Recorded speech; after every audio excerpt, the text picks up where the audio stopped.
When it comes to your elevator pitch, if you're not on fire, you will lose to someone who is. Let's talk a little bit about the elevator pitch and how you can increase your strike rate, shorten sales cycle time, and increase your average order value. But sometimes your elevator pitch fails. Why might it fail? Well, often that's down to your inadequate product and market knowledge, a lack of preparedness, or just your selling skills are lacking. You're just in old school, so you're too pushy, you're not listening, and you're just not earning the respect and the trusted advisor type status that you need to win more pitches than you lose. There are high consequences and there's a high price to be paid if your strike rate is only around 20 or 30%. What does it cost you? Well, if it's that low, there's a huge cost in terms of time and effort and money. It's also not great for the ego. It's a constant worry and your credibility begins to head south. So there's a lot riding on your pitch. So a good place to start is to be conscious about who is in the room.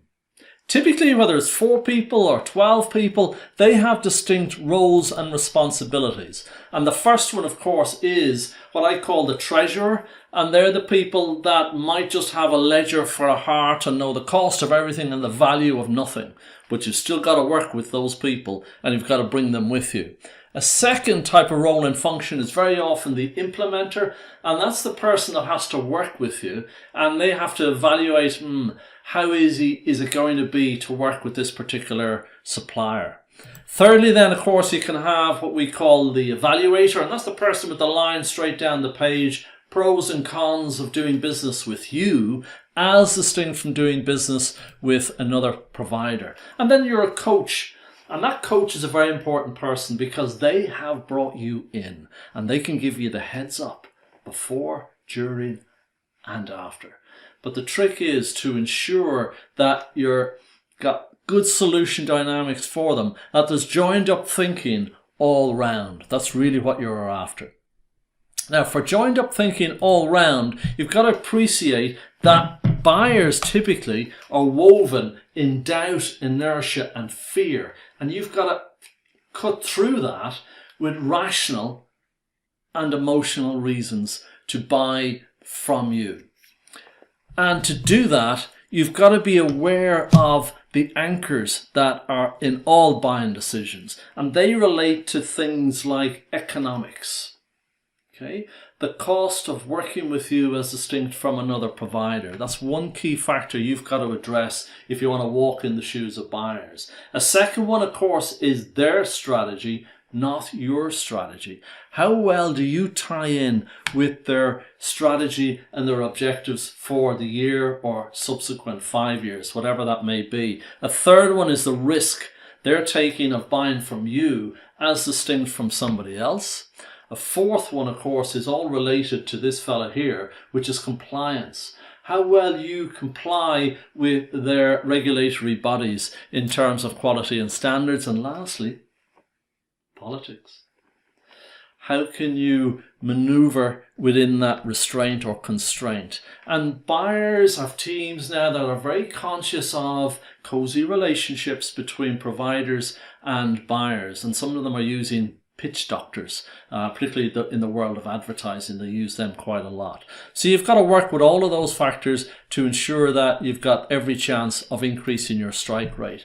And to get over those burning issues, you've got to be really thinking in what I would say smart school now as distinct from old school. So what we're talking about here is your role, goal, strategy has got to get away from being just a supplier and all about winning the sale and account management. And you'll get more doors opening for you if you're into 2021 and beyond. So your thinking is really quite different. You're not a supplier, you're a strategic partner. It's not about winning the sale, it's about winning the customer. It's not about closing the next deal. It's about helping the customer succeed and achieve their goals and objectives for the year. It's about account development as distinct from account management, and you're more of a farmer than a hunter. Winning new business, of course, is always important, but the smart players ensure that they grow the existing business as much as they possibly can, so that they become a kind of an advocate with the supplier, and they're given referrals, and the supplier and buyer have just a great working relationship, and they come back time and time again. And that's really where you need to get to, which means your model of selling probably needs to be turned on its head. It's got to go from really spending time in this particular approach, where most of your time is spent on the gift of the gab and some fancy footwork. The lion's share of time is in that space, and the last piece of time about building rapport. Shift all that on its head, folks, and look at it this way. So 40% of your time is spent on building rapport. Put the buyer in the driving seat. Now, that might come naturally to you, or you might need to work on it. Don't assume it's going to be there from the off. I remember coming back from a project in Sydney, and I was to meet a buyer in Emirates in Dubai, and I was told by the coach that had set up the appointment that the buyer loves rugby. And I said, great, well, I know a bit about rugby, but I don't know that much. So in Sydney Airport, I bought a couple of rugby magazines and just studied them on the flight over. And I spent probably a good third of the meeting with that guy talking about rugby. But that put down the foundation for what was to follow, which was the diagnostic side of things. I spent a good bit of time on diagnostics. So essentially, seek first to understand before you hope to be understood.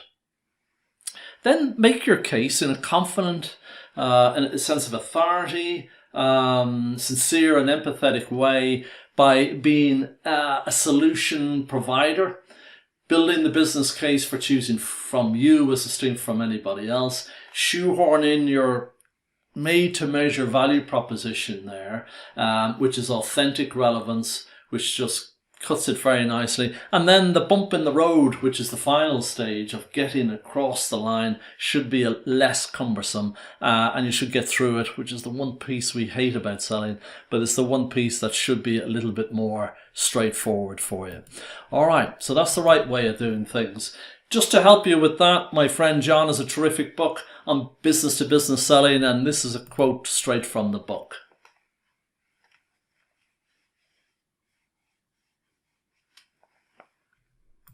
Okay, what is at your center of gravity in terms of putting your message across and making your case is a robust value proposition. Why choose from you as distinct from anybody else? And that really develops from the inside out. So what you've got essentially are clarity around a molded feature, benefit, and proof points, all captured very nicely in a wheel, perhaps as an illustration or graphic relevance of this. And your features is what it is, your benefits is what it does. Features are statements of fact, benefits are statements of value. So we provide blended learning, and the benefit for you there is it's very effective, because it's a hybrid of whatever, yeah? And don't just take our word for it. This is what a previous client in the same business of yours thought of us when we came across and we delivered a similar program for them. So independently validated feature benefits are key. It just silences the cynics. So develop your value proposition or your value wheel, and that helps you sell outside of price, which is all very, very important. And your VP is the minimum expected from the buyer. Otherwise, you're just giving them too many choices, too many options. Okay, so in a nutshell, folks, here's 5 key takeaways to ensure your strike rate has a higher probability of going north rather than south. First of all, get your buyers to fully engage at all stages. Help the buyer to buy. Buyers love to buy, but they hate to be sold to. Number 2, Speak the language of the 2021 buyer. And the language is addressing all of those particular factors we mentioned earlier on: strategy, risk, compliance, and so forth. Number 3, of course, is become an expert or a trusted advisor. They come to you with all types of issues that they want your angle on, and that really puts you in a very, very strong position. Fourthly, as well, then be sure that your VP is robust. And be absolutely crystal on it, how it's tailored and moulded as a solution to their particular problems, issues, and needs. And then lastly, it's about serving and not selling. Develop accounts and not just manage them.